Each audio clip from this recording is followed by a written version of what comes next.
Update 8 for Jurassic World Evolution 2 finally introduces some of the most requested stuff.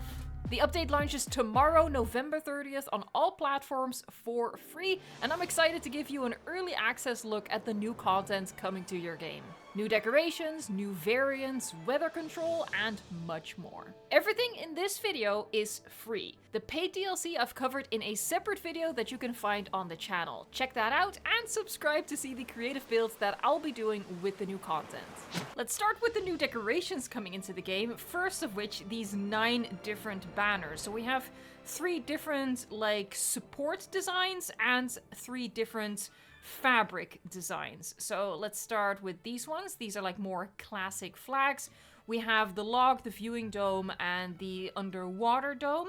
And those same flag designs are repeated across the different support designs. So these ones are more banner-like with wooden supports and concrete bases. There's a light at the bottom there. The light doesn't do that much. It also can't be recolored, unfortunately. And the third set is these white metal ones. They're quite standard, so I feel like you can put them with any sort of enclosure or lagoon type, so I'm very happy with that. I'll quickly show you the lights so you can see that they're kind of disappointing. You know, you can't have everything. It would have been nice if the lights actually illuminated the banners. That would have been really cool. For some odd reason, though, one of them, if you zoom out, it gets like an oval base. If you zoom in, it gets more rectangular again.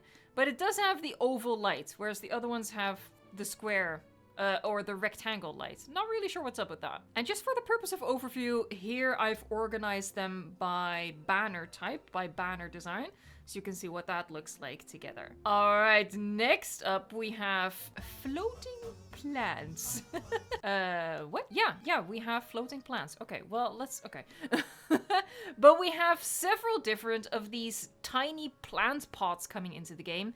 And you can see that we have different plants for different biomes. Now, when you have the game on PC, PS5 or Xbox XS, you'll get all of these different foliage types in one save file because they are located here. They're located under under the tree section, and you can see that we have all of those available in one biome. This is not something you'd have on an older console, which is PS4 or Xbox One. If you play on Xbox One or PS4, that means you're just gonna get the biome-specific ones. So, for example, these are desert and Mediterranean. So if you load into a desert or Mediterranean map, you'd only get these if you play on older console. If you have the game on a current-gen console or PC, you get all of them in one park save file. And they are very, very tiny, as you can see. But I think that's quite lovely. I think that's very different. Also, I want to highlight just how closely together you can place them. Yeah, let's go with the floaty ones. There. Yeah. Oh, there you go. They have such spindly branches that they disappear when you zoom out. Okay, so when you zoom in, well, they still float a little bit, but that's okay. Next up is the mystery fountain that was first spotted in the Marine Species DLC trailer. It's finally in the game now. And this one is biome specific. So we're on a tropical map. We can only have the tropical version of this fountain. If you go to a different biome, you'll get a different tree in the middle. The next new fountain is the Spinosaurus skull fountain. So that's this one right here. I really like how this looks. This is really lovely. Now we are possibly getting to the more exciting things, which is very strange. The more exciting things being bins. We get 2 varieties. We get the plastic trash bin variety, and we get the more quote-unquote decorative metal version. Yeah, there's not that much to say. It's a bin, but it's finally a bin. We have bins, plural. So this is what we've been asking for all this time, and it's finally in the game. Can you believe it?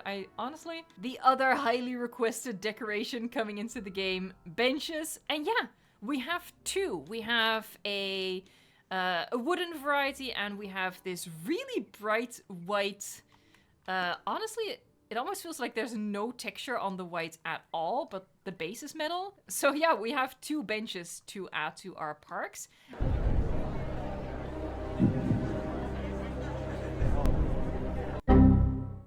Next up, we have a really large picnic table, which has like this almost like reclaimed whitewashed wooden texture to it. Very modern, very industrial, very good.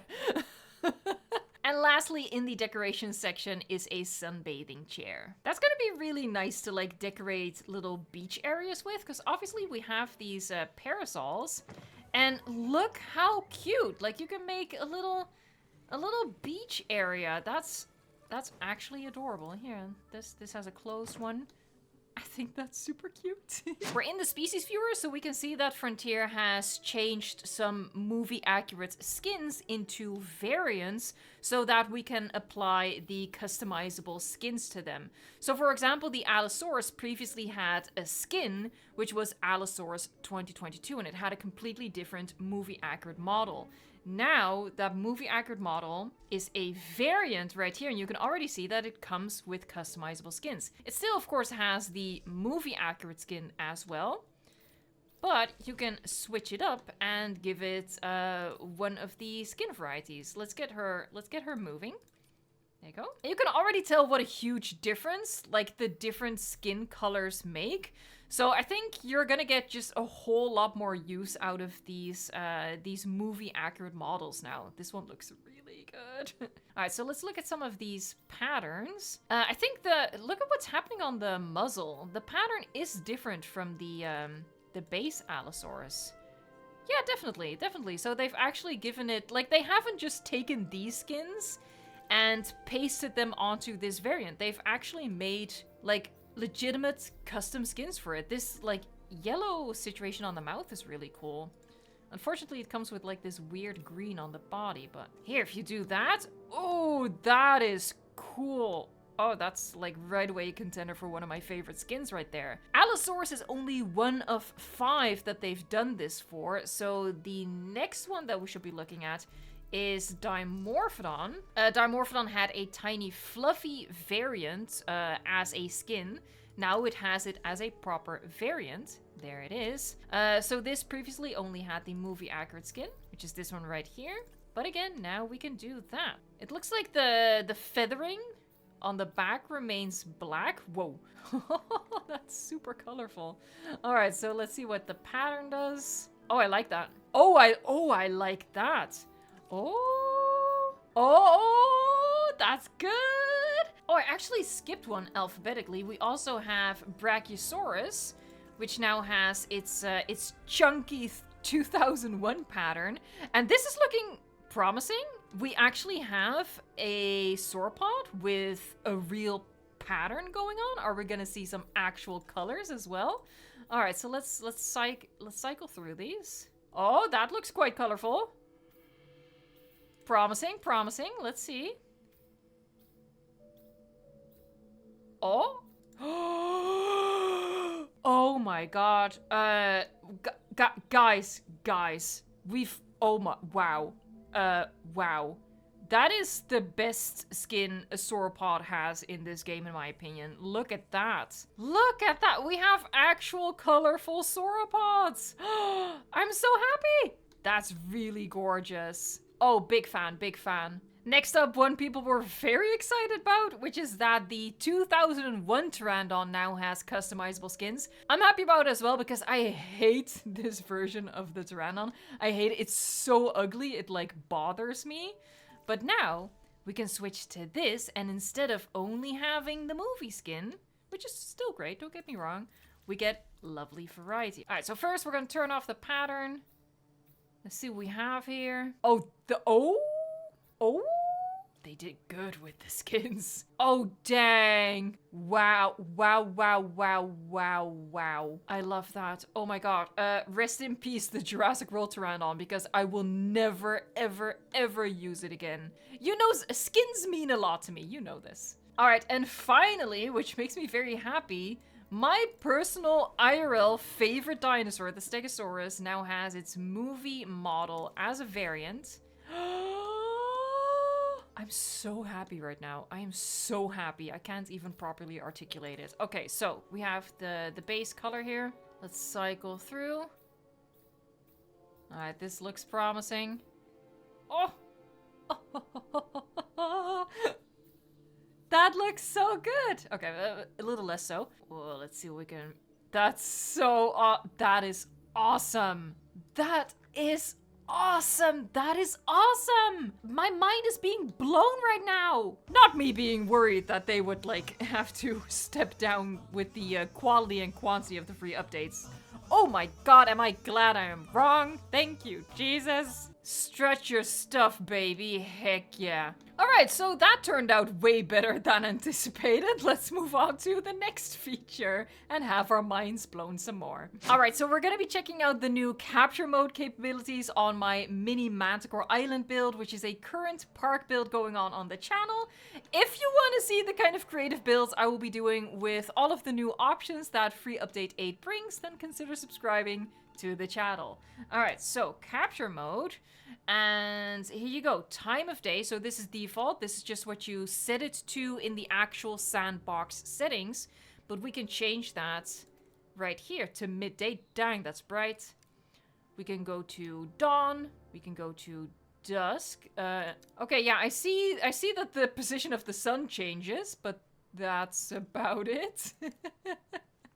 Okay, so that's not particularly exciting. And here we have nighttime. I will be a little nitpicky here and say that I wished it was a slider, because actually the best time of day are not the ones that they've chosen as one of these, like, slots. Alright, so we're gonna move into Heather.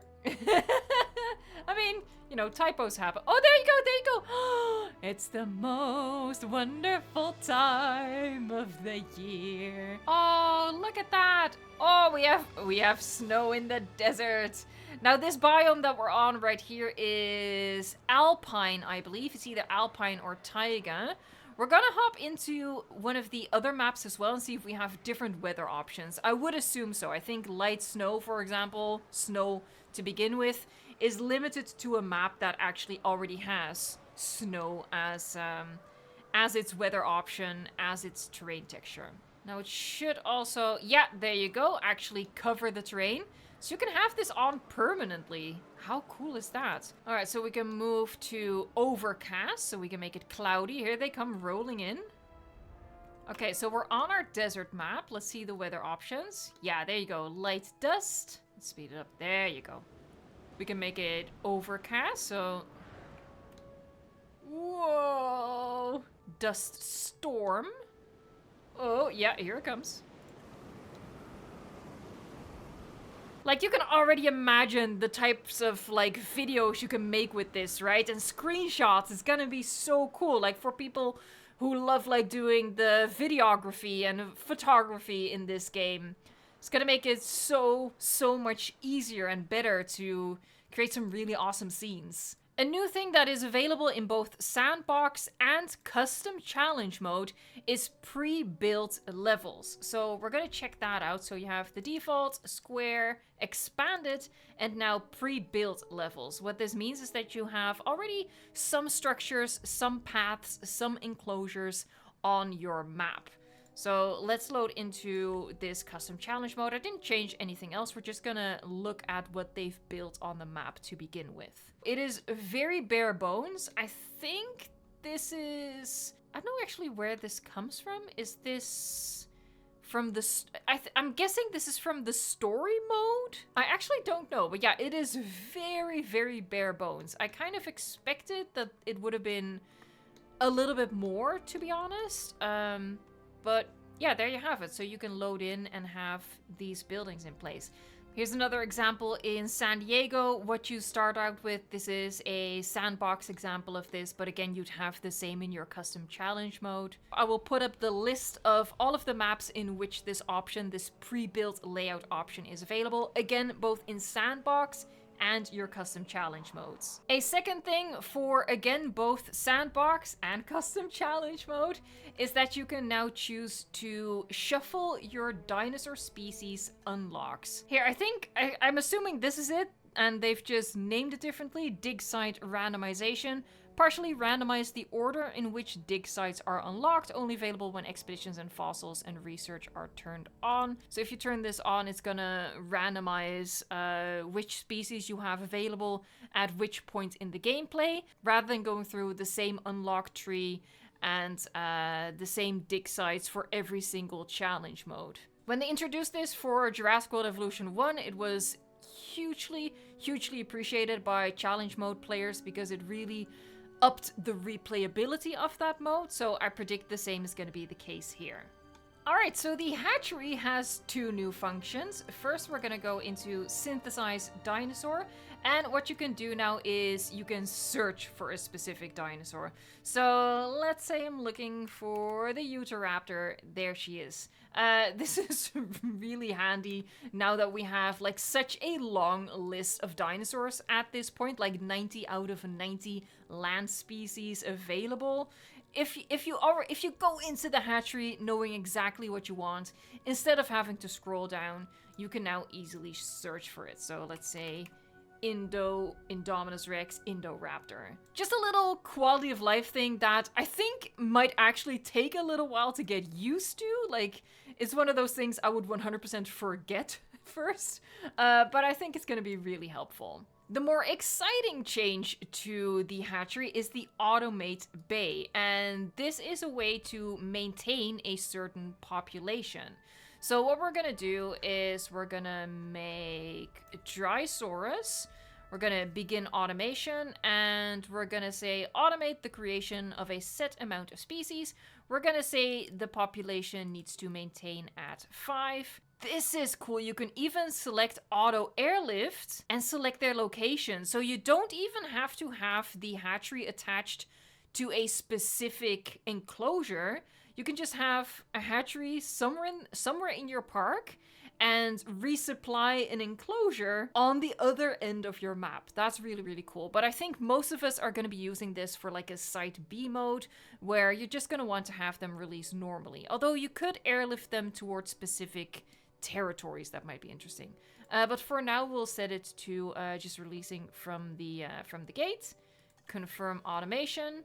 It is now making our dinosaurs, and you can see there's no like incubation and synthesis process. It's doing everything at once. The automated Drysaurs are releasing. I am boxing them in for now for the purpose of this experiment. All right, he's gonna release them one at a time now, so he doesn't release like the full batch. So let me fill this up.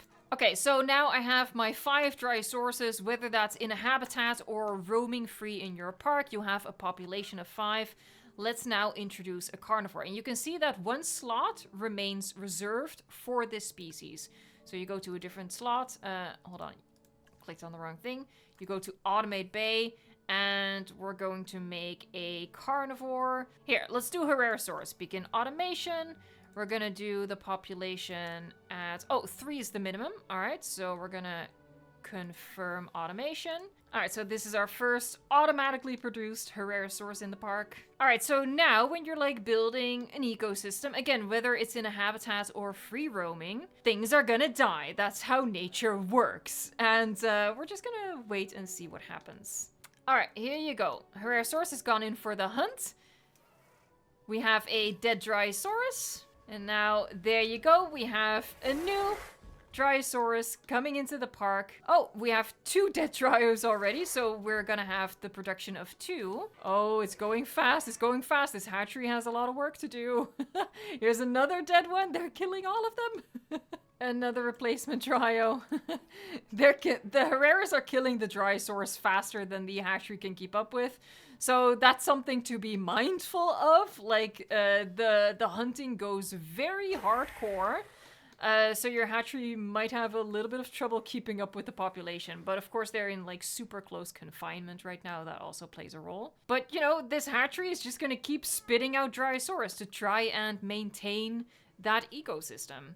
An ecosystem of mass murder I've created here. I think what my war crime here highlights is that the game does still kind of need a tweak of how often the carnivores will actually hunt.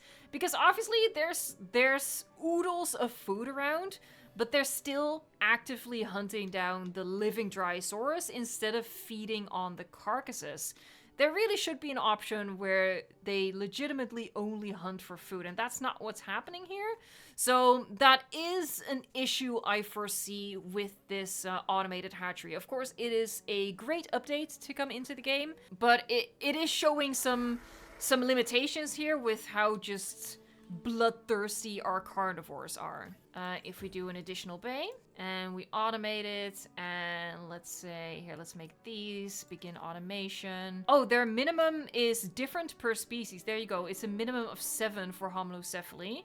And we're gonna say that the airlift is now automated, so we can select the location. So there you go. The hatchery will automatically fly them out to... Oh, it's gone. But it will automatically fly them out to your chosen location. Let's go to a T-Rex, begin automation. There, so something like a big theropod, you can just select to have 1 of them. That's good. I thought for a second there that maybe 3 was the minimum. And that would have been a little bit awkward. But yeah, it depends on which species you select, what the minimum and the maximum is. Here you see an example of the dinosaur chase behavior, which is the last thing in the update that I wanted to highlight. Herrerasaurus is one of the dinosaurs that has this new behavior. Basically what happens is one of the carnivores will initiate a hunt as usual. You know, they will do their little sprint, as we all instantly recognize. And what happens is that other individuals from the same species will run alongside it, and it creates the illusion that they are pack hunting, which is not really the case. They're just getting triggered into running animation and they follow along, but the hunt is still between that first main dinosaur and its prey. They will actually not interfere. You know, the second or third Herrerasaurus will not actually be the one who finishes the kill. But I think it's a really nice touch. It really helps, again, create the illusion that they are working together as a pack. Now, this isn't something that applies to every single carnivore in the game. It is a little bit limited. They've made a selection of animals where they felt like it fits with the species. So the list of species is on screen right now. As you can see, the list includes 2 of the new paid DLC dinosaurs, and I've done a full showcase video on the Cretaceous Predator pack that you can find on the channel right now.